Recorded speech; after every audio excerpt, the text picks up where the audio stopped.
it's on the table. But welcome to my master's thesis defense. I'm so excited because I've been doing this for a year, and I apologize in advance.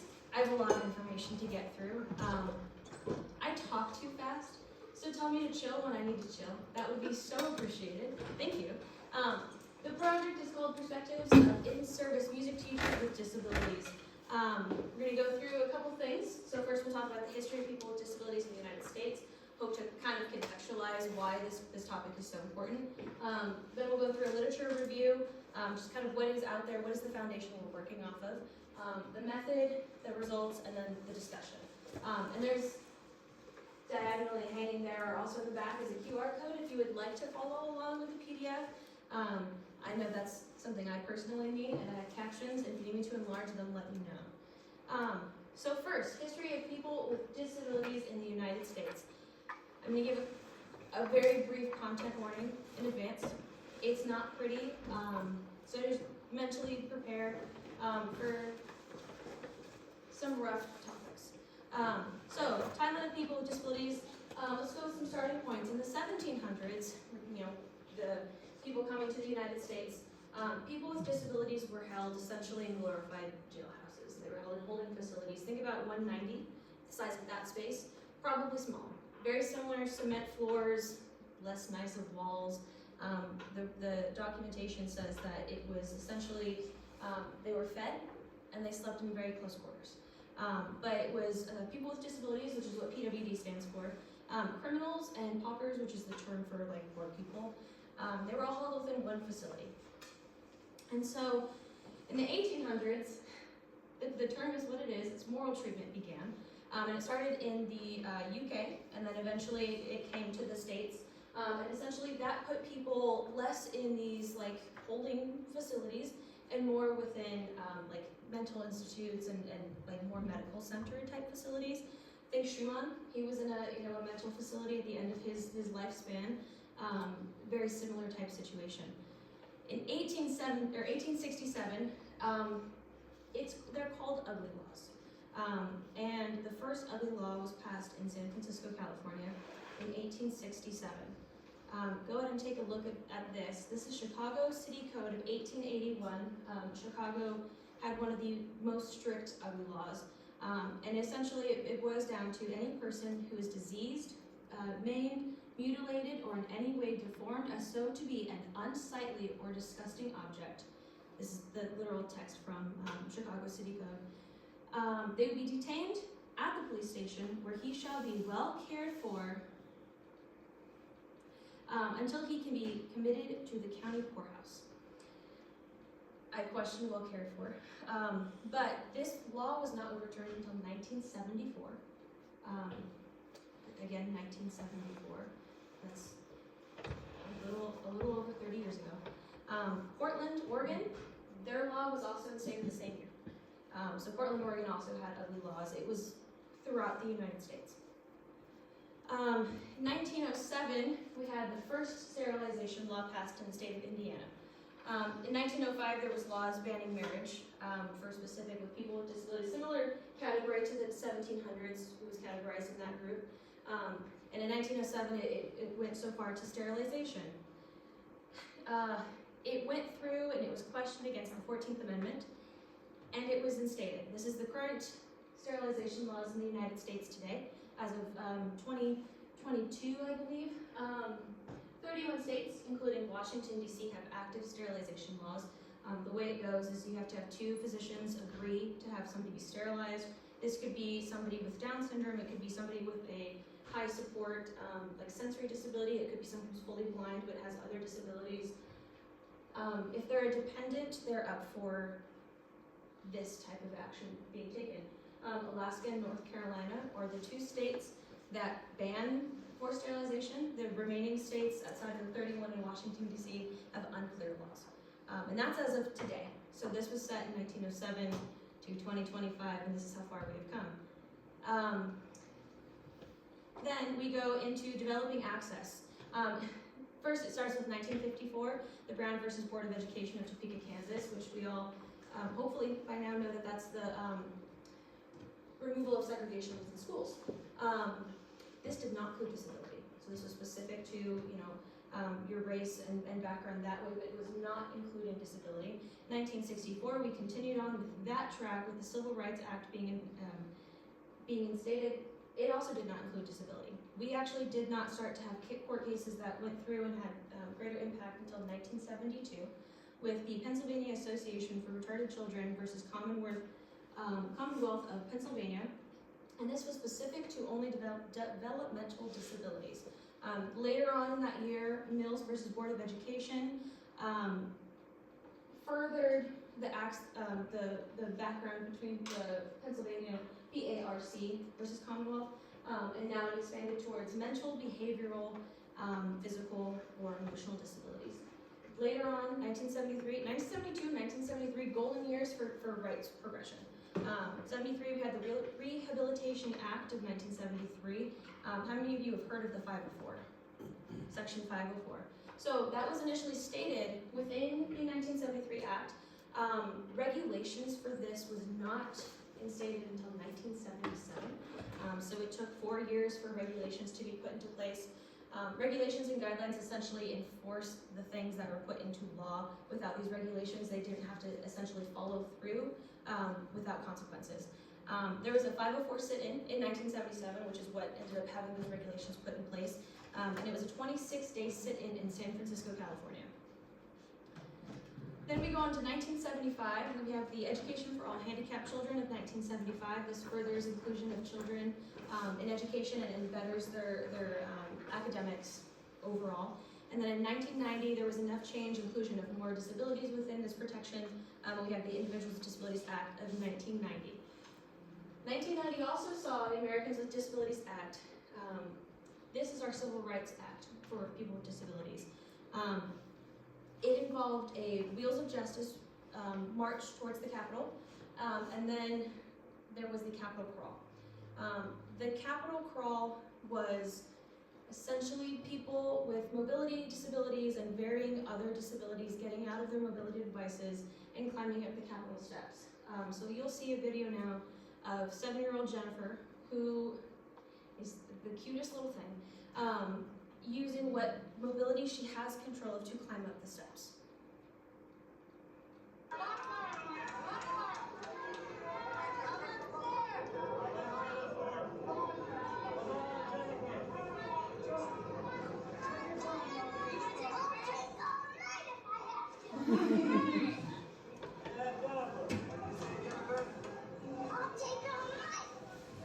That is the most 7-year-old coded voice I've ever heard. So take a second and think about that. It took, people with disabilities from age 7 on to climb up the Capitol steps and demand a Civil Rights Act. And how many years ago is 1990 from now? 35. There's people in this room who are older than 35 with love. But it's within your lifespan. Most, I hope, our parents are all older than 35 at this point. But that's the reality, is it's within our parents' lifetime. So it's not that far away. Take a second and talk to your neighbor while I drink water. Did you know any of this history? Is anything shocking, new, surprising? And think about some potential impacts that this history has on current people with disabilities, both children and adults. Take a second and digest. I did not know.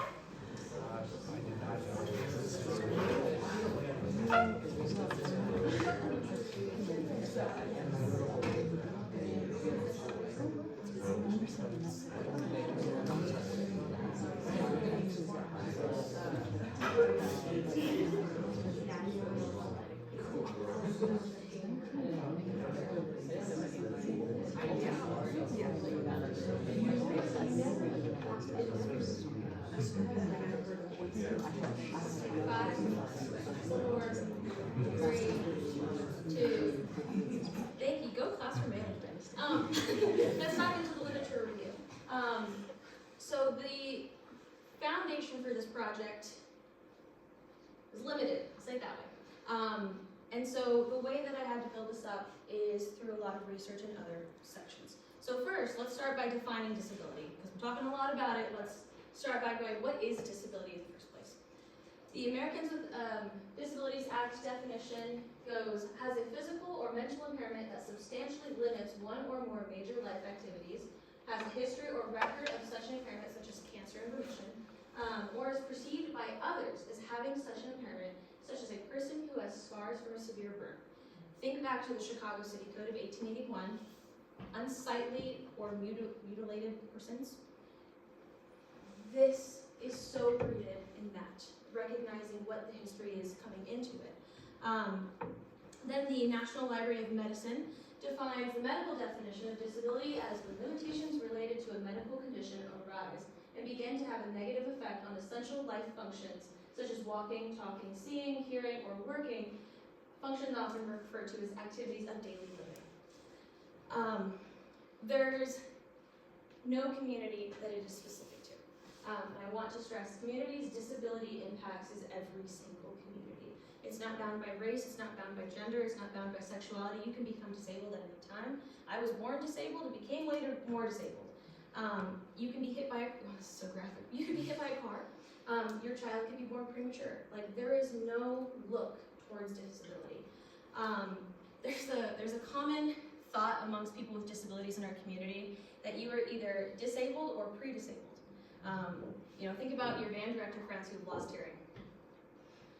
Me and marching band. But there's you grow older and your vision goes and your hearing goes, and there's this sentiment of either disabled or pre-disabled. Then there's multiple models of kind of conceptualizing disability, but the main two that I want to focus on is the medical and social model. Aren't these cute? I made them. I'm really proud of Canva is hard to work sometimes. And so the medical model, if you notice all the arrows are pointing into the child. Essentially, the medical model boils down to the issue is the person themselves. They have to normalize themselves or cure themselves to fit into our society. Finding cures, all of these different thoughts. Needs a mobility tool, has meltdowns, has a physical therapist, the doctors that cure the individual. Whereas the social model, the arrows are pointing outward. The person has an impairment, but it is the barriers placed on them that actually create the disability. I see just fine. I'm fine not seeing, but text being super small or, that door in the way is the barrier in my access. I run into a lot of doors. You can laugh at that, that's funny. But that's the social model of disability. When we have, Natalie just gave me an L. When you have stairs or crosswalks, then having that bright yellow line is a way of removing barriers. That's the social model of disability. Then we have this term of coming out of the disability closet. We just use queer language because it's one people understand, and it works. There's a lot of literature that's specific to the, quote, disability closet. The CDC reports 28.7 Americans have a disability.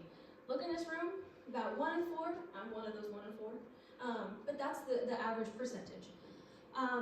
There's a lot of literature saying that there's a lack of representation within education. Here's a good couple of studies that have found that. There's both visible and invisible disabilities.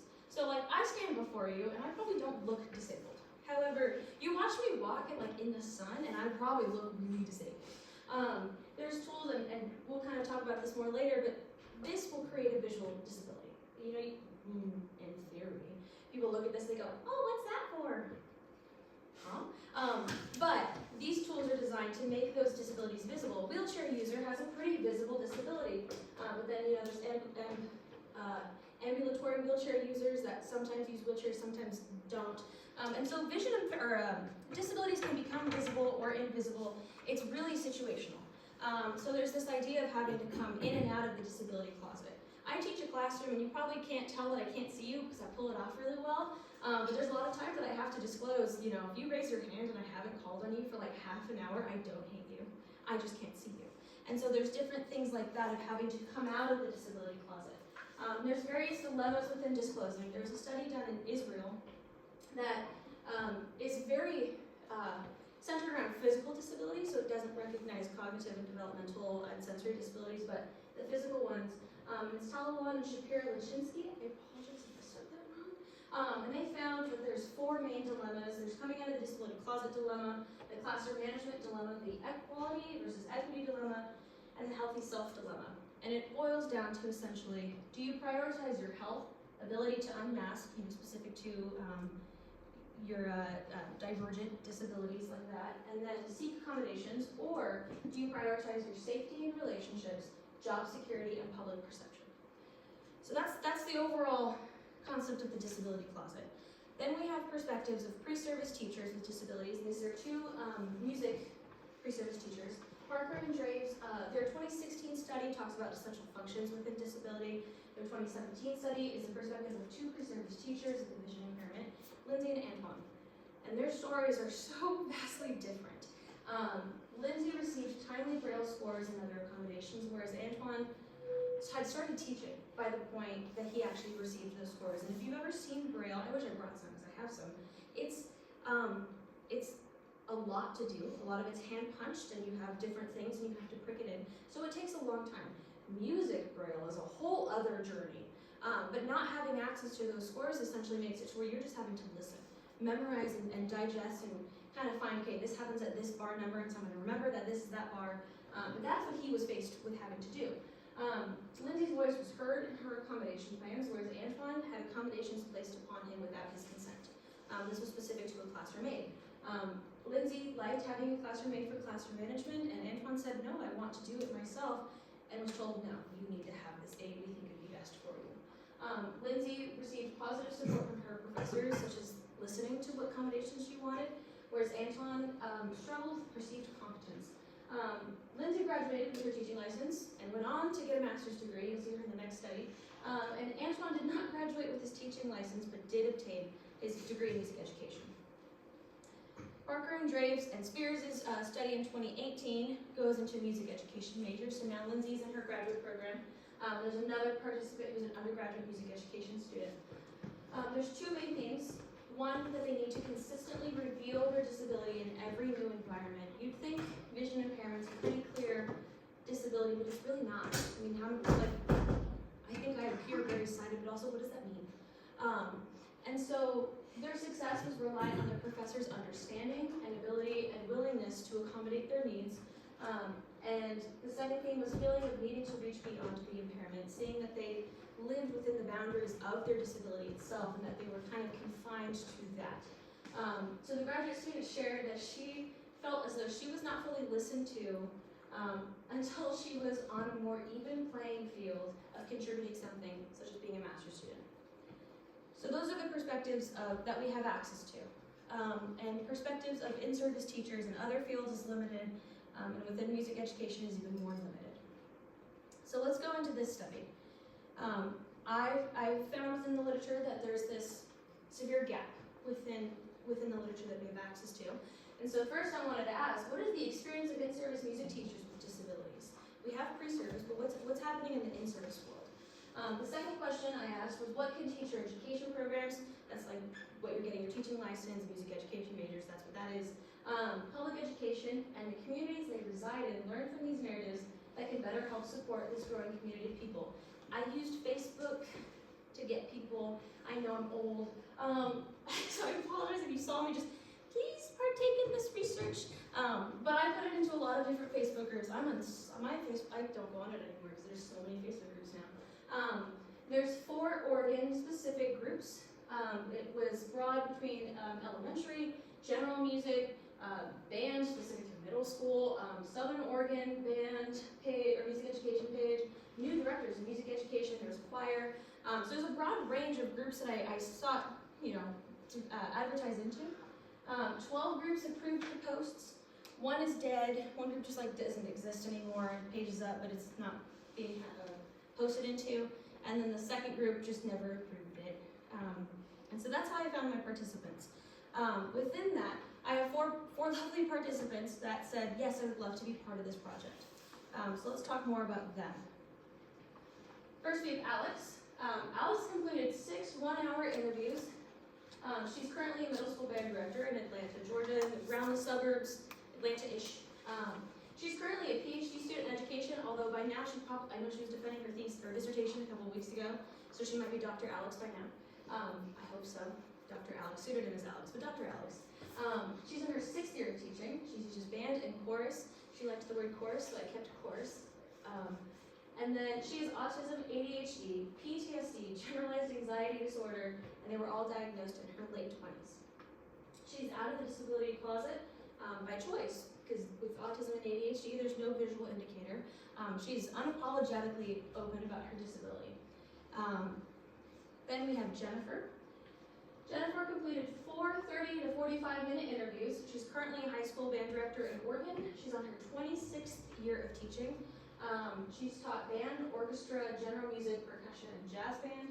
And she became an above-the-knee amputee at age 2. She's out of the disability closet because her disability is very visible. Also, she's just open to talk about it. Then we have Penelope. Penelope completed 4 30 to 45-minute interviews. She is a K-12 music teacher in an AmeriCorps school. That's not a .edu school, that's a .gov, but it's still federally funded. It's a different kind of education, but still like a federal education. AmeriCorps is really interesting to me. And she teaches in very, very rural Michigan. She teaches elementary music and middle and high school band. She's on her 3rd year of teaching, and she has ADHD, which is the term many people like to use to identify as having both autism and ADHD. It's that kind of, there's a Venn diagram of autism and ADHD, and she goes, yes. And she was diagnosed at age 26. So she fears coming out of the disability closet regarding specific to her autism, but she's open about her ADHD. As she says, it's less stigmatized. And so therefore she's out of the disability closet within that, but she is also invisibly disabled. Lastly, we have Rain. Rain has completed 3 2-ish hour interviews. She's not actively teaching because she's in a lawsuit with her former school district over disability discrimination. She reached out to me and said, I don't quite fit your idea of an in-service music teacher. And then explained her story, and she stopped teaching this last year because of this situation she's in. So I'm going to be very weird about how I talk about Rain. But that's where she's at right now. She's taught throughout the Midwest and urban and suburban locations in like 4 different states, so we just went with the Midwest. She's completed 16 years of teaching orchestra, general music, and choir, and I did get an orchestra person, and I'm very glad to have that representation. She has multiple disabilities, including physical, neurological, autoimmune, and mental health disabilities that were all diagnosed in her 30s. So while, neurological disabilities is frequently from birth, a lot of the physical disabilities came onset later in life. So she became disabled later within her 30s. She's out of the disability closet because of, again, being visibly disabled, but even when she goes through waves of not needing her mobility device, she still chooses to use it 24/7, so that way it's like me having the cane all the time. I don't want to have to say it over and over. And so she continues to make herself visibly disabled. The method, the procedure, participants were given interview questions ahead of time, and so there was no surprises. They were asked, look these over. You don't have to answer anything. Answer what you want to, change how you want to. But it was a guideline to kind of help guide the interviews, but it wasn't as strict. You have to answer this question. So they were given that at the time of the informed consent meeting when they learned about who I am and the bias that I hold, because I definitely hold a bias and I'll recognize that. They were asked to complete 6 30-minute interviews, but as you saw, that varied. That was not what happened actually with any of them. Interview lengths varied by participant to account for interview, their flow, and what they needed within their schedules, because they're all teaching or doing conferences and doing something. One's a PhD student, and so we fitted around their schedules. Data analysis interviews were transcribed using Zoom's transcription settings. It's game-changing. It doesn't spit out great information, but it spits it out enough to where I don't have to type everything. Fantastic source. Once all interviews were completed, a down-up approach was done. So I didn't want to have any personal influence into it. I waited until all the interviews were done and then took their information and then proceeded to do the open, axle, and thematic coding because I wanted to make it to where it was coming from their voices, not what I perceived them to say. And that was kind of how I managed my own bias. They were then verified, the narratives that I found were verified through the interview process. So I would ask them, hey, this is kind of what I'm noticing you're saying, is this accurate? And then 30% of the data was peer reviewed for validity because I have such lovely peers. Let's get into the results. Take a deep breath with me because, oh my gosh. There's a lot of information that we're about to go through and that we just went through.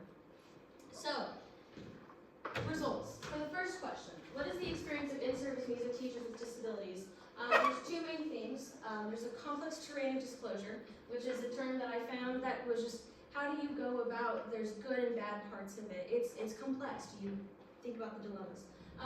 There's disadvantages of disclosure, and then there's benefits of disclosure, and then we have the power of representation. So let's go into the first one, complex terrain of disclosure, disadvantages of disclosure. Within participants, Penelope, Alex, and Rain, and I'll be specific about who said what thing and kind of where this information came from, there was a fear of negative reactions from the community, facing public scrutiny, and experiences of retaliation. So for Penelope, her environment being a very small town in rural Michigan, where the way she described it was, my kids' parents and their parents and their parents have all come out of this school. Very tight-knit community. Make her feel uncomfortable to disclose. One thing she said was, when they don't want you there, they'll get you out.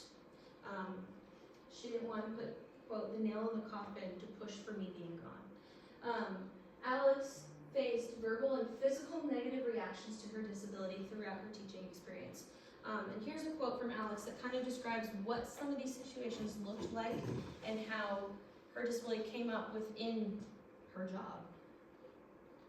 It was immediately after a performance. I used to teach a medieval and Renaissance reenactment choir, which was a thing I ended up in charge of because I went to a free meeting for the pizza, and I somehow ended up in charge of it.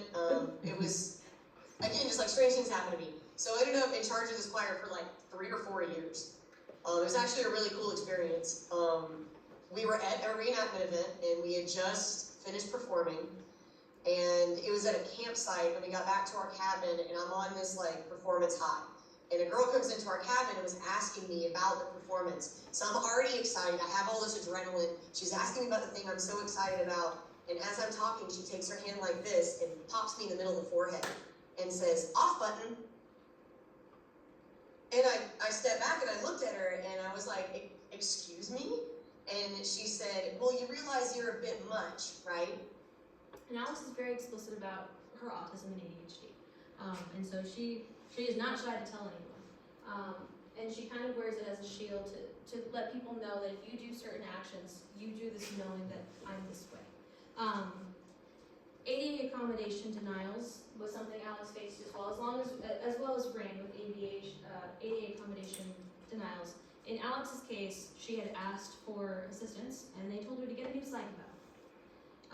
You need your psychiatrist to do your reevaluation, because I'm not sure that you can actually perform the essential functions of this job. And her psych said, "I'm not doing that."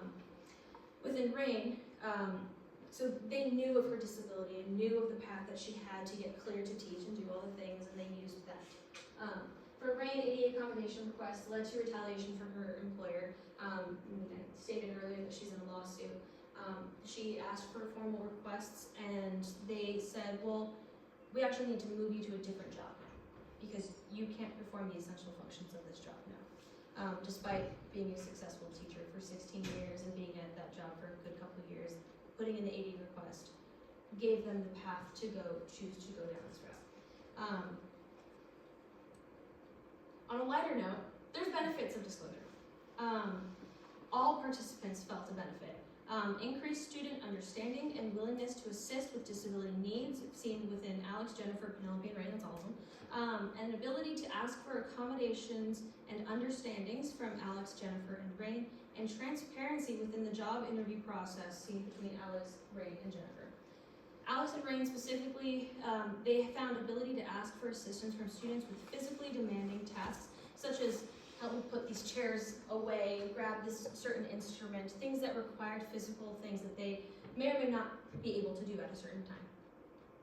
And then there was transparency with mobility limitations, which is very similar, specific to, hey, can you carry this podium to that next classroom? For Alex specifically, she experienced transparency with heightened symptoms, and so being able to tell students, hey, I'm overstimulated, or my routine was changed, and increased student behavioral needs, so she was able to ask for this help. And this is kind of how she described what that looks like. And then Friday, we were at the elementary schools recruiting for half a day. So I even explicitly told my 8th grade, because I normally have them at the end of the day on Friday, I was like, hey, I'm worse today. my temper is shorter, my patience is shorter because I had my routine upset, and like because I'm autistic, I just need you to like stop being a goblin for like an hour, if you could, because I'm gonna be impatient with you.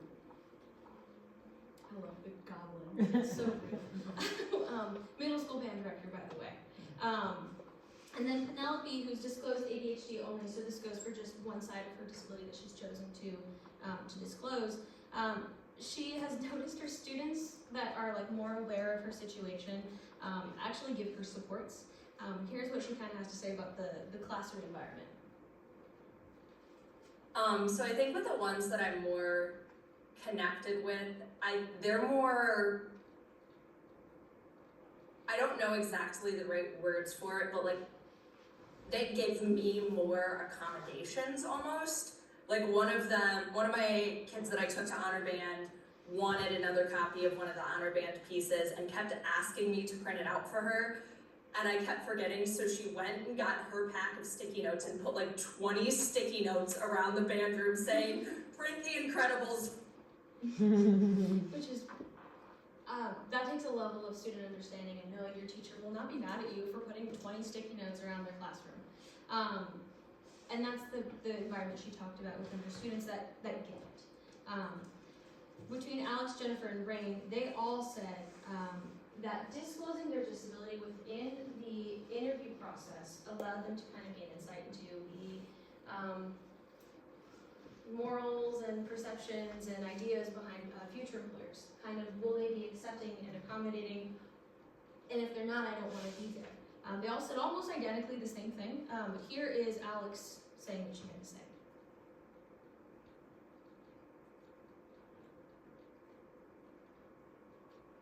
I'm aware that may mean that someone may not hire me for that reason, because they don't have to tell you the reason they don't hire you.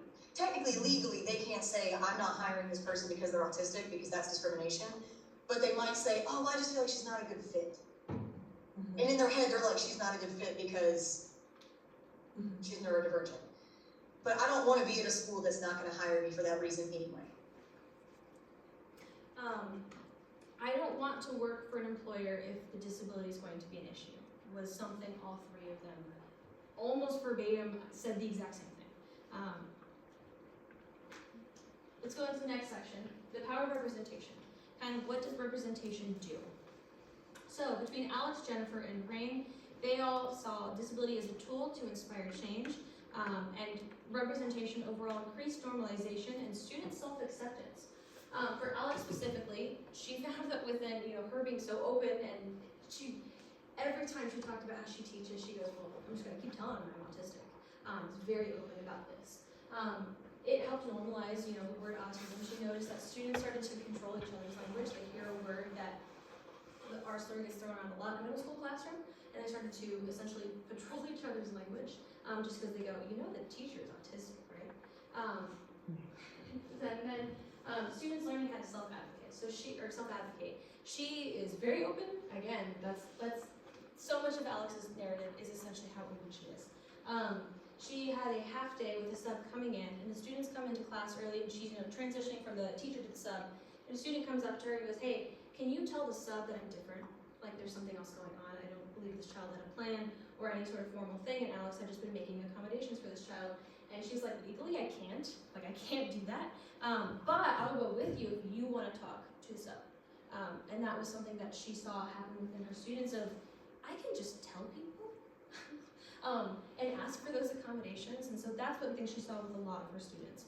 Jennifer specifically loves to use herself as a model to encourage students to push past what they believe their limits to be. Being an above the knee amputee,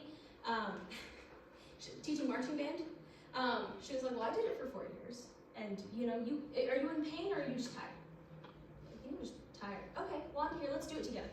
So kind of using herself as like we got this, was specific to her disability. For Rain, it was, again, another echo of normalizing disability, and here's what she said she's uses mobility aids. One of her students said this to her.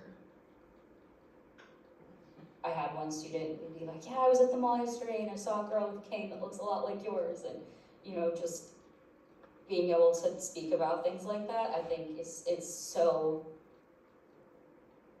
helpful for students, as whether or not they identify with it as a disabled person or know somebody, but like becoming comfortable around those, those things, and with speaking about them to people and how to deal with them. And between Alex, Jennifer, and Rain, Jennifer's been teaching for 26 years. Rain is on her 16th year of teaching, completed 16 years of teaching, would be on her 17th this year. And Alex has been teaching for 6 years. They all have a desire for more representation outside of themselves within the field. Here's Jennifer talking about that.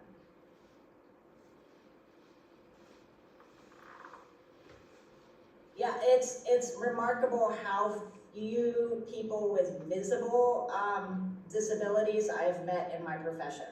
I'm sure there's plenty with hidden disabilities, things that I can't see just without them telling me. And I've known people with like some autoimmune disorders and things like that, but you would never know just from looking at them. So I've never met another band director that's an amputee. There's gotta be someone, but I have never met them. So, or with a visual impairment or a hearing impairment. Well, there's a lot of old band directors that are pretty deaf, but yeah. I've never met one in a wheelchair or who uses a cane or a dog. I've never met one. So, but I think that putting people into roles like this shows kids that they can do it. There's a horn listen going on during our Zoom call, which is the horn sound in the background, because band life goes on. So let's talk about the next question. Hearing all of that, what can teacher education programs do? Public education, the communities they reside and learn from these narratives that can help better support this growing community of people. The impact of the community was a big theme within teacher education programs and public education in the overall employment process. And then I asked them at the end of their interview sequence, what advice do you have? Let's take my questions out of it. What comes to mind? What do you want people to know? What is your advice for people specifically with disabilities? So this is kind of geared more towards that, but there's something everybody can learn from this advice. Let's start with impact of the community. Within teacher education programs, Alex and Penelope talked about faculty support and advocacy on their behalf that helped create barriers against essentially systemic and directed ableism. So between both of them, mind you, they all were diagnosed post-TEPs, teacher education programs. So the understanding and being able to ask for accommodations came later in life. But both of them experienced professors wanting to kick them out, essentially. And here's Penelope talking about her experience. One of the music education professors fought for me because the flute professor also wanted to kick me out of the university and be like, basically told me in the end of my junior year, you are a waste of my time. So I had a music ed professor that was like, look, she can learn how to conduct and teach and classroom manage. She has a way with kids and a passion with kids that you cannot teach, and it would be a shame to take her out of the field. And that overall support from people essentially in higher positions of power than pre-service teachers was something that impacted both of them, having people stick up for them against these barriers. Within public education, so their jobs, Alex and Rain both experienced ADA accommodation refusals. I've mentioned this, Rain was asking for less mobility demand, so having to navigate from one classroom to the next, but rather let's have homeroom in the orchestra room, not me go to a different classroom. And within Alex's ADA request, she asked for 24-hour notice of meetings, not getting an email the day of, going, hey, you have to be here in an hour, which for her is a routine change. So she asked for 24-hour notice, or at least a summary beforehand, hey, we're gonna have a meeting about this, so she can mentally prepare. That's a pretty typical accommodation for people with autism, is routine changes and preparing for changes. But she was denied this request, and that's when she was told to get a psych eval. Inclusive language was another one in job descriptions that can help show acceptance or lack of, they can either show acceptance or lack of acknowledgement, and I'll say that it's not a lack of awareness. For them, they all kind of describe it as a lack of acknowledgement that we exist. For the greater community, Jennifer and Rain asked for disability to be included within DEI, diversity, equity, and inclusion, and found that it is a voice that's missing. So here's Jennifer talking about it. And there's been a huge movement in the past 10 years to increase diversity in our composers and in our directors, but it's never disability. In fact, disabled people are often excluded, like in words, excluded from these groups that are working to increase diversity. And I've always wondered about that. Like, we want to see more people of color. We want to see more women. We want to see more queer people in roles that will positively affect the next generation and breaking into the publication world.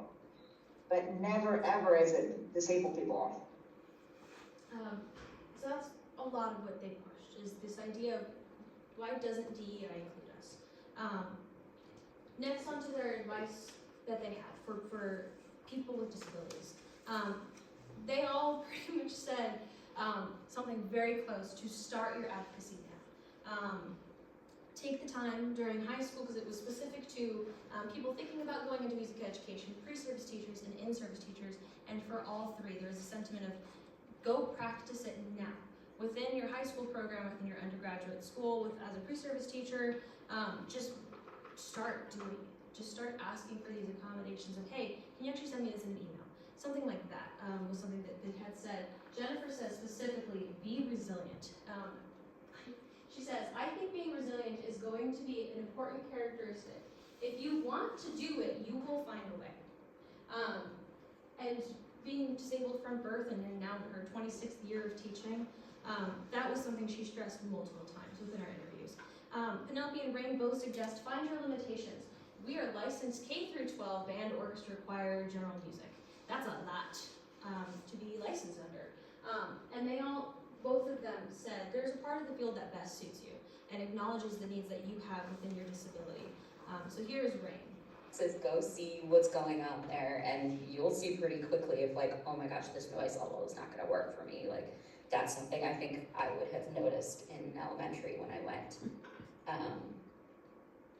And the school I student taught in really didn't provide that because it was all separate buildings and things. So I think if I would have known the noise levels of a lot of elementary schools, it would have given me pause before I took that, because that's a big issue for me. And so, if you deal with sensory issues, essentially what she's saying, and she further expanded in her narrative or in her interviews was, if you deal with, sound overstimulation, maybe elementary school is not the right thing. But also, if you have a hard time being up and active for, 12 hours occasionally, high school band might be another challenge. And so kind of taking the time during your program to go explore the right path for you in the right part of the field. Then the last one is build community and supports. Alex and Rain both said, find people that you feel represented with. That could be, they both mentioned Reddit. Reddit's a really good place or a really bad place depending on how you use it. Facebook's another good one that they both mentioned that. It's funny because I never hear people talk about Reddit anymore, unless it's like YouTube videos. But there's a lot of good resources out there to find people like you. Here's what Alex had to say. To find community, with having community people who are also, quote unquote, like you, who are your kind of normal is very helpful, I think. You are kind of normal, because you are normal, even if that doesn't look normal, is a big sentiment Alex stressed. Finding professional supports. Alex mentions therapy. Go to therapy. Find your union reps when you get into in-service teaching. Find the people that help get you where you need to go. Like Jennifer said, if you want to do it, you will find a way. Lastly, it's be part of the community. So not just build community, but be part of it. Penelope, Rain, and Jennifer stress being a strong role model because you don't know who's looking at you and what your impact can have around the people around you. Here's Rain talking about it. Part of the community, because your existence could be the key for someone else. You know, just, I think about being that person if for somebody else that's like, oh, can I get into music education with a disability? Or like, I just, you know, developed this condition after teaching for, 10 years like me. And what does that mean for me? Just like the fact, if I could have found somebody else right off the bat that was applied to, it would have been amazing. So I think if you are that person, just exist, be loud about it, I guess now, is like, if you can and if you're willing to. If you can and if you're willing to is the important part she continued to stress after that. That was a lot of information. Take a second, breathe, talk to your neighbor. Think back to the timeline of people with disabilities, what we talked about, essentially 45 minutes ago. What connections can you make between these narratives? How has this history impacted these teachers with disabilities? Do you see, what connections do you make? Go ahead and take a minute and talk about it with your neighbor.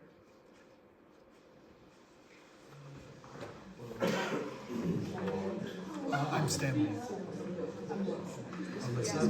Melissa. I'm music ed. I play tuba. You must know Sky. Capelli. Oh wait, oboe. I'm sorry. I'm thinking this. Oh yeah. Yes.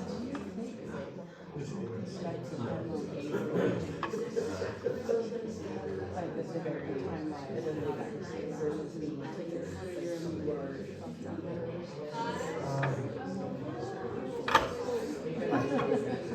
I think. And welcome back. Sorry, it's really hard to talk about this for only 30 seconds. So I encourage you to not stop discussing now. Well, right now. Middle school moment. But keep talking about this later. I have a list of questions within my thesis that just kind of questions to ask yourself. How do I not drop the water bottle in class? Not that, sorry. But how can I be a better advocate? How can I do something different? So if you want more discussion questions, I have a bunch. Come find me. Let's go back. Pre-service teachers, pre-service music education majors with disabilities. This Parker, Spears, and Drave, I want to re-highlight this feeling, needing to reveal your disability in every new environment. For Rain, she's going back again like 20 minutes ago, she uses her mobility device 24/7, even when she's experiencing situations where she doesn't need to use it because of not wanting to have to keep saying it. There are some really cool tools out there to just disclose your disability for you because this need to constantly reveal it, wheelchair users have it built in. I sometimes have it built in. So I want to talk about some things. These are so exciting. To disclose or not to disclose. How to make invisible disabilities visible. This is called the sunflower lanyard. How many of you have seen this before? Okay, yes, that was more than I thought was going to happen. Sorry, this is the first time I get to be a person. So the sunflower lanyard is a program that started during COVID in the UK that was essentially for people with medical disabilities that couldn't wear masks, just to kind of get those accommodations without having to keep saying something. So you can get them anywhere. They're like $5. They're really cheap because they're meant to be a tool, not another barrier. Then the UK is going, it's really good most of the time. They have, they have these things that they can give people. You have to apply for them, but they're offering me a seat or different badges that you could wear that essentially you go onto a train, or they call it tube. And it's a tool to essentially not have to say it over and over. I brought them because I thought about it and I said I'm going to bring them. I'm a visually impaired person. I think you all know that by now. I am not, there's two types of cane use. There's two-tap technique and then there's constant contact. You can tell which one is for constant contact and which one is for two-tap technique. I'm gonna pass this around. And what I would love, this is the real thing. I use this, you can tell. This is just for identification. I got this in high school. So you can see how that was a long time ago. I got this about 10 years ago. I was a sophomore. And it has not been used because it's not meant to be used. Its whole purpose is so I don't have to tell you I can't see. Because I run into people, I don't mean to, but it happens. And this is designed so I don't have to keep saying that. You see this and there's a good chance, but there's also a good chance people don't know what it is. You'd be surprised on how little people know about disability. Maybe not. This is an identifier. So this is like the blind version of essentially these. And I would love if you feel the difference. I guess like 2 people could feel at the time. But one's a two-tap technique and one's a constant contact, because its whole purpose is not actually to be used, but to be essentially the sunflower lanyard for blind people. But there's a lot of tools out here to do the disclosing for us. And why this is so important, I'm going to talk about spoons for a second. There's this really cool thing. It's not that cool, but for us that are disabled, it's really cool. So we fundamentally, many of us, experience energy in a much different way.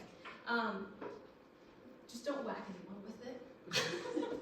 Immediately proceeds to whack somebody with it. So I can hear it. I don't even have to see it. There is this limited amount of energy because we go out into the world and we have to think about not just existing, but what potential barriers are we going to face? And this goes for everything. I took the bus the other day to, I don't know if this was a doctor's appointment or something, but I was on the EMX, which if you've been on the EMX, you know how that goes. And the handicap section was full of people with wheelchairs. That's what that's for. So I'm sitting in the section facing the door. Me being low vision, and it was a sunny day, because of course it was a sunny day, I lose more vision that way. I have Ocean perfectly, she's such a good dog on the bus. Not everywhere else, but on the bus, yes. And there's a door, and I have to make sure she doesn't book it out, not that she would, but these are things that I have to then think about. A lady comes up, people love petting Ocean. They even more love getting mad at me when I don't let them pet Ocean. But she is a medical device. She's the same as a cane in terms of the law. So I'm having to go on the bus and not just think about, first off, am I gonna make my stop? I don't know, I can't see where it ends, I just fall out of my phone. But also, that's perfect. But also having to think about, is there a potential danger against the EMS? Is there somebody trying to distract my dog? Is she gonna escape? Is somebody gonna come grab her? There's a lot of different things to have to think about when you are disabled. For people with autism or ADHD is, are the lights gonna be too bright at Walmart? Probably. Something that gets me, 215 has a buzzing in that room. I wear earplugs occasionally, it's so loud. But those are things that overstimulate, and those eat spoons. I'll talk about spoons now, because I just keep saying spoons. Spoon theory comes from Christine Miseradino? I don't know if I'm saying that right. But it comes from, she's having a meal with a long-term friend. And her friend asks her, what is it like to have lupus? Not just like, what does it mean, but like, what is living like? And she explained that the difference is being sick and being healthy is having to make choices to consistently or consciously think about things when the rest of the world doesn't have to. The healthy have the luxury of a life without choices, a gift most people take for granted. Most people start the day with unlimited amount of possibilities, not having to measure energy in spoons. You've got an ocean, we got spoons. And energy to do whatever they desire, especially young people. For the most part, they do not need to worry about the effects of their actions, so for my explanation, I used spoons to convey this point. I wanted something for her to actually hold, for me to then take away, since most people who get sick feel a loss of life they once knew. If I was in control of taking away the spoons, then she would know what it feels like to have someone or something else, in this case lupus, being in control. Every time we receive an access barrier, it's taking away spoons. And for somebody who has like 12 spoons, where 3 is the shower in the morning and eating breakfast, 4 is your job, you got 2 more to eat dinner, and where are you at now? I didn't do math, it's like 11. You got 1 spoon left. I don't know if that was real math, don't judge me. That's how spoon theory works. And so for this need to consistently disclose, every time you receive an access barrier, you are forced in a situation situation where someone is asking you, why are you acting this way? You know you're a bit much, right? That's taking away spoons, and it's not an our choice. It's not something we have control of, but rather someone taking it from us. Which is why, I'll go into more, why being an advocate is so important. Coming out of the disability closet, for people with visible and invisible disabilities, I use an ID cane when I don't want to use the cane, because I don't like having to keep eating spoons, telling people I can't see. Going, I'm sorry, I can't look in front of me because I'm looking at the ground to make sure I don't trip. I can't also look for people. That's why I trail on the left, because people can see me. 28.7% of Americans have a disability. I'm not saying everyone follows spoon theory or follows something similar, but that's a large percentage of Americans that have a disability. Going back to the Taliban Shakira Lashinsky, it's do you then have the ability to disclose and feel healthy and be able to focus on your health, or do you prioritize your ability to kind of have your privacy and not face public scrutiny? Let's go into job descriptions. Going somewhere else. Read this job description real quick and read some red flags. Find the red flags in here.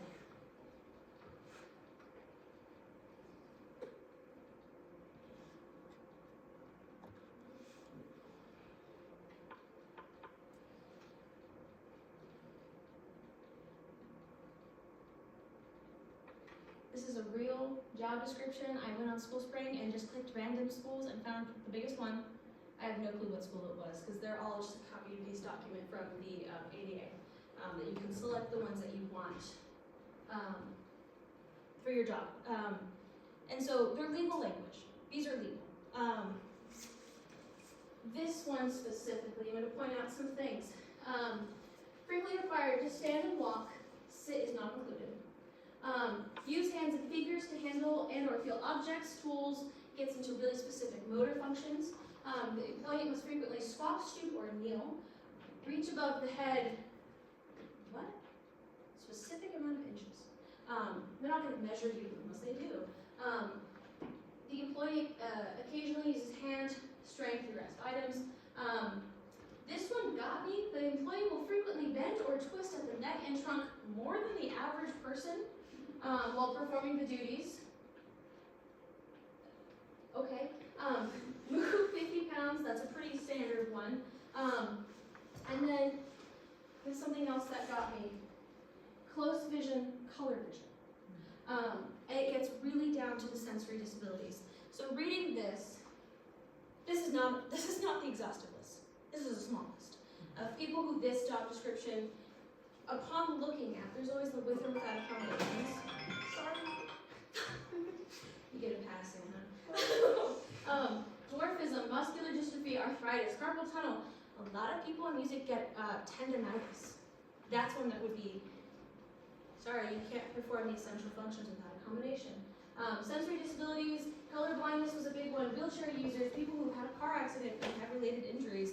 My mom has a deviated disc. Things like that. You can't rotate your head the full way. So that's what the job descriptions that they were mentioning within the narratives. An alternative must be able to move, sit, and be physically active for extended periods. This still excludes people, but it's significantly different. And the message that this sends for a lot of people is that you're willing to be open to it. A lot of them will have different demands of the job, and then the specific ability section looks different. Disability is a wide spectrum, and looking at the school that you're applying for when you're talking about job descriptions and perceived acceptance, or what you might get into if you get the job, look at the school's DEI missions, their overall school missions, what are the morals of the schools, what are their statements and overall indicators of their feeling of disability, because a job description might not be the end-all be-all. They may feel something different than what they have on their website. A lot of job descriptions are like copy and paste from 10 years ago. I think a lot of us who have applied for jobs can kind of see that. Going on, representation. So where did we start? Throw this back. This is a real photo from Chicago of a man being taken away. He's like nicely dressed. He's just, the quote fits the category of unsightly object. It's not fun to talk about it. Again, overturned in 1974. Judy Human, talking about representation, she's considered the mother of disability rights. She was born in 1947. Her parents are, they fled Germany in the 1930s. Think about the context there. Her parents, she was physically, like, body in the doorway from the school principal said, you cannot enter this kindergarten because you are a fire hazard. Her parents said, no, you're not doing that. They did not come to this country to let their child be excluded from education. And so she went through education. Mind you, this was not federally protected at the time. The 1973 Act protected federal, rights for people with disabilities, but even then, when she was entering elementary school, these did not exist yet. In 1969, after she completed her master's degree, she was denied a teaching license because of her disability. She sued and won, which is kind of a boss babe moment. Because she's a wheelchair user, that was why they said no. Essentially, they kept going with the fire hazard statement. She was the first wheelchair using teacher in the state of New York. But what happened before her? So this is 1969, she received her teaching license. Let's go back a few more years. Rose Freistater, probably Freistater because coming to the United States. This one gets me. This is not disability related, but it's differing bodies in the classroom. What do your teachers look like? She's an example of a long line of teachers needing to, quote, appear the part. This gets me. She's denied a teaching license for being overweight at 182 pounds at 5'2". And that was very explicitly written in the statements about her. She sued and lost because she was a couple days over the 6-month period of when she needed to lose 32 pounds. And so that's what it looked like prior to Judy Human. And so this idea of trying to create different people, different representation in the classroom. So we have Judy Human in 1969 to today. I stand before you and I fit in both of those categories, I'll be real honest. And so we've come a long way. The representation matters. Judy Human passed away in 2023, but she continued to be a strong disability advocate for the entirety of her life. Like the old lady going and doing sit-ins. She was not afraid. She's been arrested many, many times. But you do it to be an advocate. Tessa Charlesworth is a researcher on social prejudices. She is talking about systematic ableism. She found hidden prejudices around disability could take more than 200 years to reach neutrality. The ADA was signed how many years ago? 35. 35. Say it again. 35. 200 years. We were 35 in. So, and she says in an interview for the Harvard Gazette, the implicit bias can change, but so far it's only changed for some groups. It's changed for sexuality and race bias pretty dramatically.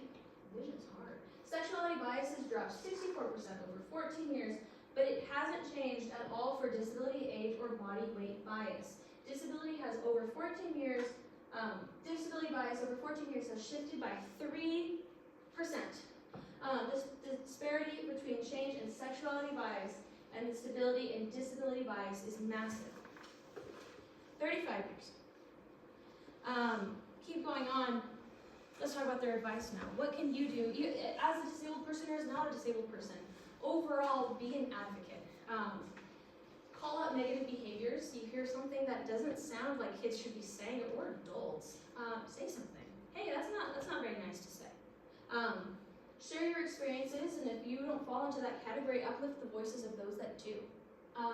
Be inclusive in both real life and online. So using ADA or visual descriptors, image descriptions within your Instagram post, talking about stuff instead of posting captions, stuff like that. Be accessible and show what that accessibility looks like, because you doing those things showcases that you are actively trying to be inclusive to different people in the classroom. Be present and willing to listen. You're doing that right now. So thank you.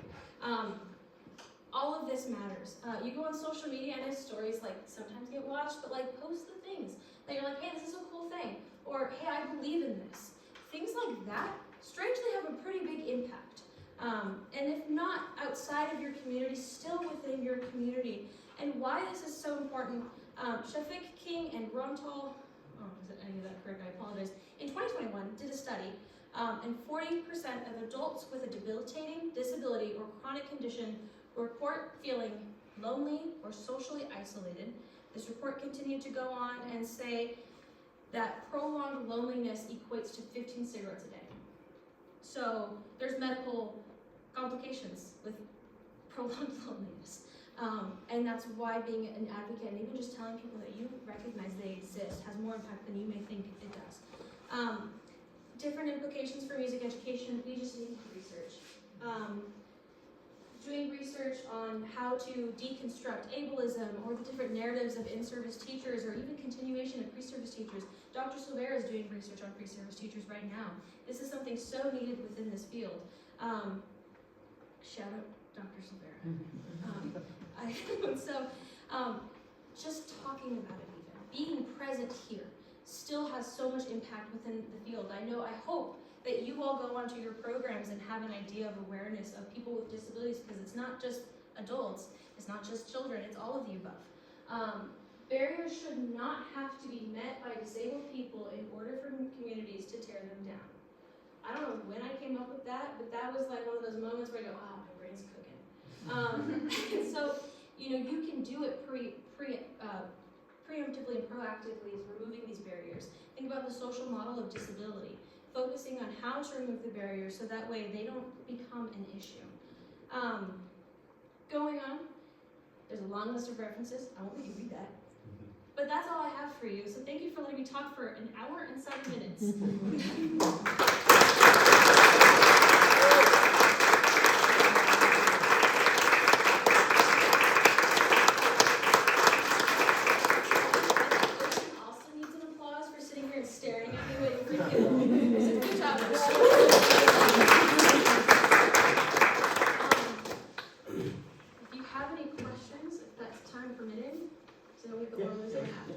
I would love to take questions. I threw so much information out at you, so you don't have to have questions. But if you do, I'd love to answer them.